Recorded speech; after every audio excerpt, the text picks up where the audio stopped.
જિલ્લાના અમારા ખેડૂત આગેવાનો અમારી ટીમ એને અમે ગમે ત્યાં જાવી તો વાંધો નથી. સુરત બેઠા બેઠા કેટલાય વાંધો છે. અમદાવાદ ઓફિસમાં બેહાર્યા છે, પગાર લે છે, જેને ખેડૂતના ખાની ખબર નથી એને વાંધો છે. અત્યારે ચાલુ જ છે ઓલામાં કોમેન્ટો લખ થાય છે. એને કહીએ કે ઘણા બધા પાર્ટી છોડ્યા પછી ખેડૂત નેતાઓની વાતો કરે છે.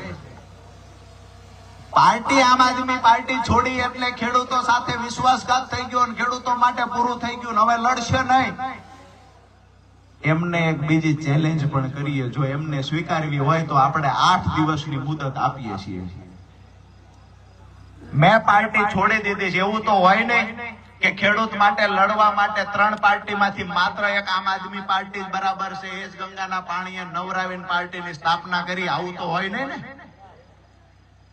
તમારે ખેડૂત માટે લડવું હોય તો એક રાજકીય પાર્ટીમાં રહી અને બીજો માણસ બીજી પાર્ટીમાં જાય તો એની પર આક્ષેપ ન કરવો જોઈએ. કાં તો તમારે પણ કોઈ પાર્ટીમાં ન જોડાવવું પડે. બિન રાજકીય રીતે લડતા હોય એ માણસ કહી શકે કે ભાઈ રાજુભાઈ કોઈ પાર્ટીમાં જોડાવવું નહીં.